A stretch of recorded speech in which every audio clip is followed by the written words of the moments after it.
I C. ইশাখা একটা গাছের নাম। তেরো গাছ না, আমাদের গ্রামের সবচেয়ে মুরব্বী গাছের নাম। মুরব্বি গাছ। আমি তার কেউ ডাকে না, আমি তার এই নামে ডাকি। আপনি একটা গাছকে ইশাখা নামে ডাকেন? জি, যদি আপনি আমার সাথে গিয়ে তাদেরকে না আটকান তাহলে দুই শাখার আর বাঁচাতে পারবেন না। আমার সাথে চলেন তো, আমার সাথে গিয়ে তাদেরকে ধরে নিয়ে আসবেন। আমি এবার বিষয়টা বুঝতে পেরেছি। বাজারে থাকা কোনো গাছ যদি বাজার কমিটি কেটে ফেলতে চায় তাহলে তো সেখানে আমরা বাধা দিতে পারবো না। এটা তো আমাদের এখতিয়ারে নেই। আমি ভাবো কেন পুলিশ বাধা দিতে পারবো না, আপনি বাধা দিতে পারবেন, তাহলে পারবো নাকি? বন কর্মকর্তা না, গাছের দায়িত্ব তো আপনার। পিস পারলে তো হইব না। আপনি বিষয়টা একটু বোঝার চেষ্টা করুন। ও বুঝছি, কেন যাইতে চাইতেছেন না এটা আমি বুঝে গেছি। আইন টাইন কোনো কিছু না, আসলে হইতেছে ধান্দা। আমি প্রস্তুতি নিয়ে আসছি, না নিয়ে আমি যাবো না এখান থেকে।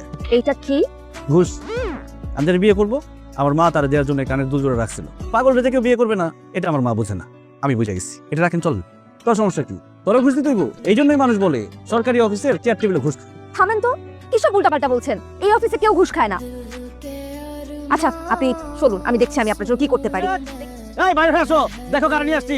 উপজেলার থেকে বড় অফিসারে নিয়ে আসছি। বাইরে হও, পালাইবা কোথায়? আসসালামু আলাইকুম ম্যাডাম। আরে ম্যাডাম, এক্ষুনি হাত করে পড়ান। এই আমার এই শাখারে মারতে চাইছিল, অর্থ শিখের ভিতরে পড়েন, তাহলে সেই শাখার ক্ষতি করবো। এগুলো কি করছ জানি? কাজ গেল কোথায়? তুমি কি মনে করছিলে যে আমি কিছুই করতে পারবো না? তুমি উপজেলার থেকে বন অফিসার নিয়ে আসছি, এবার তোমার রেহাই নাই। ম্যাডাম আচ্ছা আপনি তো ওদিকে গিয়ে দাঁড়ান তো, ওনার সাথে আমি একটু আলাদা করে কথা বলবো। কথা বলার তো কিছু নাই ম্যাডাম, ওনার চালান করে দেন। আহা, আপনি ওদিকে যান তো, এখানে এসেছি। দেখছেন যখন, তাহলে তো আপনি নিজে বুঝতে পারছেন এই গাছটার জন্য বাজারের দোকানদারদের অনেক অসুবিধা হচ্ছে। বলেন এই গাছটা কাটা কি আমাদের অন্যায়? দেখুন, আমি আপনাকে ন্যায় অন্যায় নিয়ে কিছু বলতে আসিনি। এলাকার মানুষজনের কাছ থেকে শুননাটার বয়স প্রায় 300 বছরের মতন। এরকম পুরানো একটা গাছ কাটার ব্যাপারে সরকারি কিছু নির্দেশনা থাকে, আমি সেগুলো নিয়েও কিছু বলবো না। গাছটা দেখার পর আমার নিজেরও গাছটার প্রতি একটা মায়া লেগেছে। তার থেকে বরং চলুন আমরা ভেবে দেখি যে আপনি আমি মিলে কোনো ডিলে পৌঁছাতে পারি কিনা। ভালো লাগবে না ম্যাডাম, আপনি বলেন আপনার কত দিতে হবে। মতিন সাহেব, আপনি এইমাত্র যে কথাটা বললেন এটা কিন্তু অনেক গুরুতর একটা অপরাধ। সরকারি অফিসারকে ঘুষ দিতে চাওয়ার জন্য কিন্তু আপনার জেল হতে পারে। আর ম্যাডাম আমি তো আমি আপনাকে একটা অফার দিচ্ছি। কি অফার ম্যাডাম? গাছটা না কাটার বিনিময়ে আমি পরিবেশ মন্ত্রণালয়ের সাথে কথা বলে আপনাদের এমন কিছু ব্যবস্থা করে দিতে পারি যাতে করে বাজারের সবারই কোনো উপকার হয়। একই সাথে আপনি যে এইমাত্র আমাকে ঘুষ দিতে চাইলেন সেটা আমি ইগনোর করব, যাতে করে আপনাকে পরবর্তীতে আর কোনো ঝামেলায় পড়তে না হয়। বলার দরকার নেই, ভালোভাবে ভেবে তারপর আমাকে সিদ্ধান্তটা জানালেই হবে। কি ম্যাডাম ধরেছি? চলুন। কি আইসো, হাত দিও আমার এই শাখার গায়ে, একদম 14 এর ভিতরে, মনে থাকে দেন। সরকারি অফিসারদেরও নাম থাকে, আমার নাম মোনা চৌধুরী, আপনি আমাকে মোনা বলে ডাকতে পারেন। কি বলেন ম্যাডাম? আমি তো জানি সরকারি অফিসারদের স্যার ম্যাডাম না বলে তারা খুব রাখে। সেটা হতে পারে অন্যদের ক্ষেত্রে, আমার ক্ষেত্রে ব্যাপারটা উল্টো। আমার তো কানের পাশে ম্যাডাম ম্যাডাম শুনতেই বিরক্ত লাগে। বিরক্ত লাগে না, যে আপনার ম্যাডাম বলে তার খুব দূরের মানুষ মনে হয়।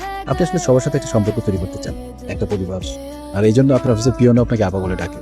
ওরা আপনার পরিবারের একটা হয়, আর এই সত্যটা কাউকে বেশি দিতে চান না। যেটা আমি কাউকে বুঝতে দিতে চাই না সেটা আপনি মাত্র কয়েক ঘন্টা পরিচয়ে বুঝে গেলেন। আপনি আমার উপর রেগে যেতেছেন, তার মানে আমার কথা যে সত্যি এটা কিন্তু প্রমাণিত হয়। নিজের থেকে পালাই বেড়ানো কিন্তু বুদ্ধিমানের কাজ।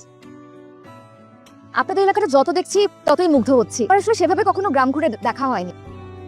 দেখা হয় নাই চক্ষু মেলিয়া, ঘর হতে 2 পা ফেলিয়া, একটি ধানের শীষের উপরে একটি শিশির বিন্দু। পারফেক্ট, আমার জন্য একদম পারফেক্ট একটা কবিতা।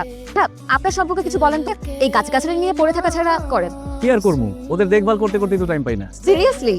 জি, এখন আমার একটাই কাজ। তবে আগে হাই স্কুলের টিচার ছিল, সায়েন্সের টিচার। তাহলে চাকরি ছাড়লেন কেন? আমি ছাড়ি নাই, চাকরি চলে গেছে। কেন? মাথায় সিট আছে। আপনি সত্যিই পাগল, আর মাথায় সিট আছে। সকাল থেকে কিছু অদ্ভুত অদ্ভুত কথা বলেছেন, কিন্তু তাতে করে তো আপনাকে বলে মনে হয় না। আপনি দেখি একদম আমার মায়ের মতো কথা বলেন। আমার মা কোনোভাবে বিশ্বাসই করতে চায় না আমার গন্ডগোল আছে।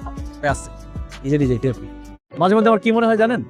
আমার আমি চালাই না, অন্য কেউ চালায়।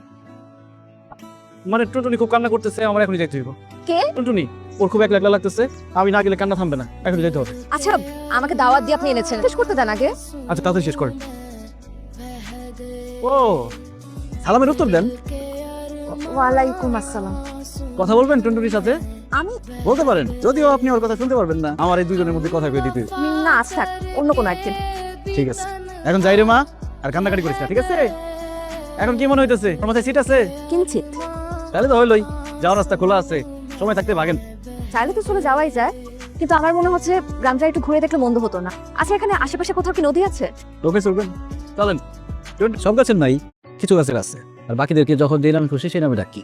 তাই বলে কার নাম ইশাখা টুনটুনি ভূত না?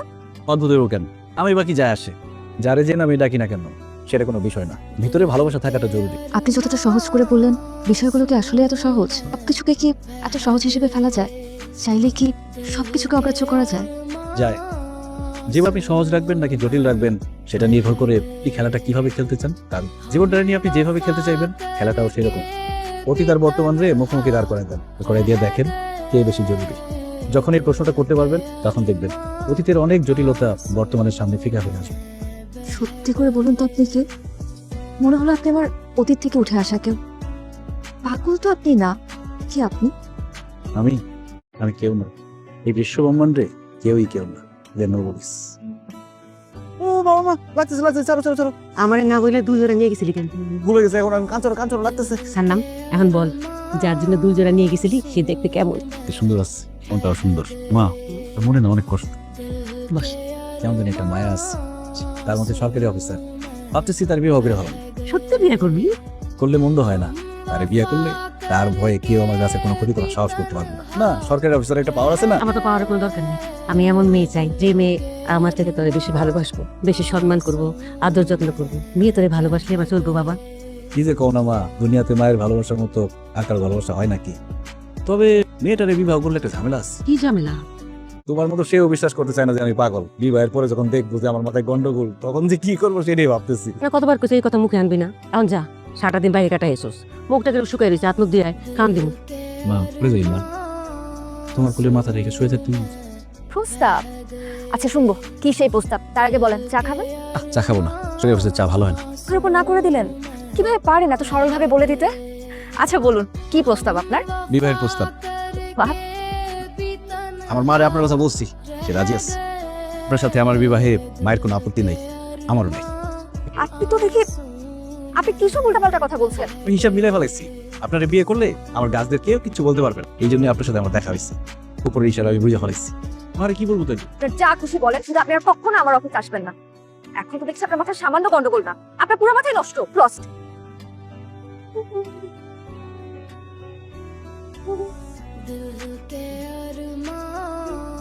কি হয়েছে শোনা?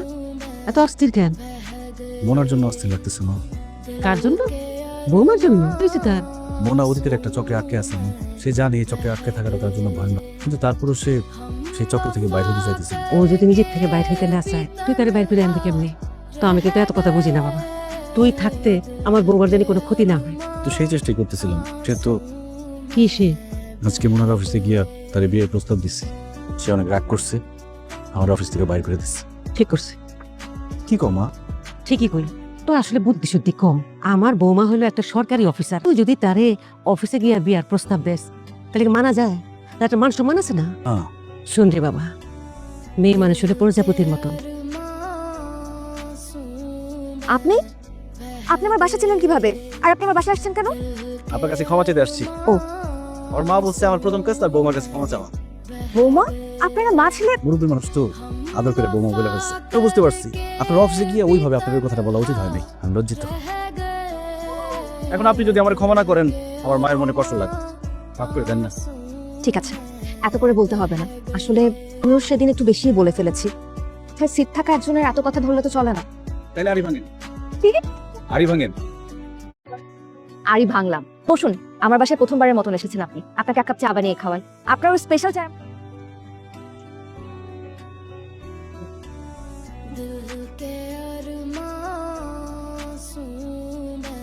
কাকা কি খুঁজেন? বুঝতে আছি। বলছি এখানে একটা অর্জুন গাছ ছিল না? ছিল, কিন্তু কাইটা ফেলাইছে। ওখানে একটা বয়রা গাছ একটা ছিল না? শাসন হ্যাঁ ফেলে। সব গাছ যদি কাইতে হালা, আমি ওষুধ বানাবো কেন? মানুষই বা বাঁচবে কেন? মানে আমি জানি না আমি তোমাকে ঠিক বোঝাতে পারছি কিনা। লোকটা একটু অন্যরকম। মাঝে মাঝে তাকে দেখলে মনে হয় সে বেশ সরল, পোকা প্রকৃতির। আবার মাঝে মাঝে তাকে দেখলে মনে হয় তার দৃষ্টি অনেক গভীর। আপনি ঠিক বলছেন আপা। শালা সরি আপা, মানে তুই তোর চোখে না কি যেন আছে। তাকালে মনে হয় কি পুরো অন্তরে সবকিছু করে ফেলছে। আচ্ছা সোহেব, তুমি আমার একটা কাজ করে দিও তো। কি আপা? দীনেশ বাবুর থেকে লোকটার ঠিকানাটা আমাকে একটু এনে দিও। আপনি মোনা? জি। আপনি? আমি জাহিদের নানি হই। ও নানি আর আমি দুই বোন। জাহিদ কি বাড়িতে নেই? ও বাড়িতে নাই। আপনি যে আসবেন ওইটা আমার বলে গেলেন। উনি জানতেন আমি আসবো? সেই রকমই তো বলে গেল। আপনি বসেন। না না, আমি বসবো না। আমি আসলে ওনার ইস ফেরত দিতে এসেছিলাম। আচ্ছা, ওনার মা কি বাড়িতে? ওর মা থাকবো কেমনে? ওর মা তো সেই করোনা ব্যারামের সময় মরে গেছে। জি। মা মারা যাওয়ার কিছুদিন পর থেকে তো ছেলেটার মাথায় গন্ডগোল শুরু হইল।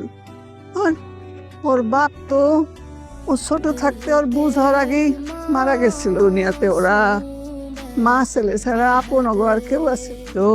জাপানে নাকি স্কুলে বাচ্চাদেরকে ভাবে মায়ের সম্মান করা শিখায়। যদি এতটুকু আঘাত পাইতো তাইলে পোলায় কান্দা ঘর বসাইয়া দিত। খাওয়ানোর সময় একলা একলা কি জানি আলাপ করে, মনে হয় যেন ওর মায়ের লগে আলাপ করতেছে, কথা কইতেছে। যে কোনো সময় মন চাইলে খায়, আর তো খায় না। এ মায়া, কিন্তু কি করব? ওনাকে এখন কোথায় পাওয়া যাবে বলতে পারেন?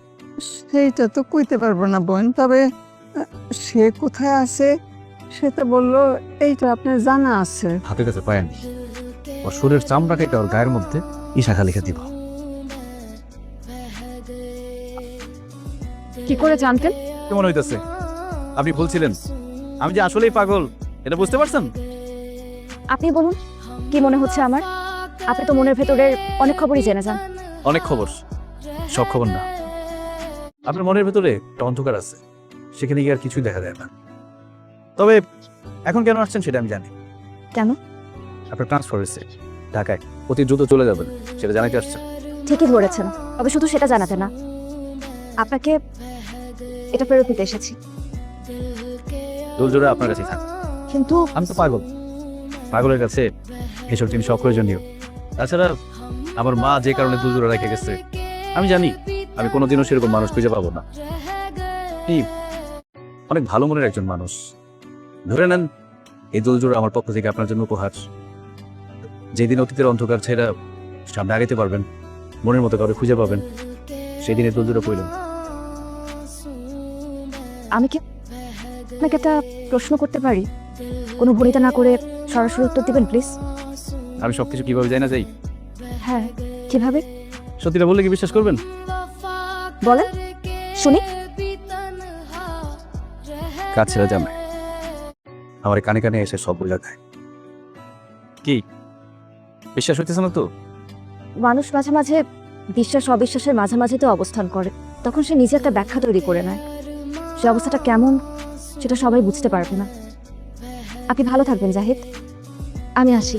জান, খুব ইচ্ছা ছিল আপনার ফুল দিয়ে বিদায় বলবো, একটা কাঠগোলা বলে ভালো হইতো, কিন্তু সেটা এখন সম্ভব না। ভালো হইতো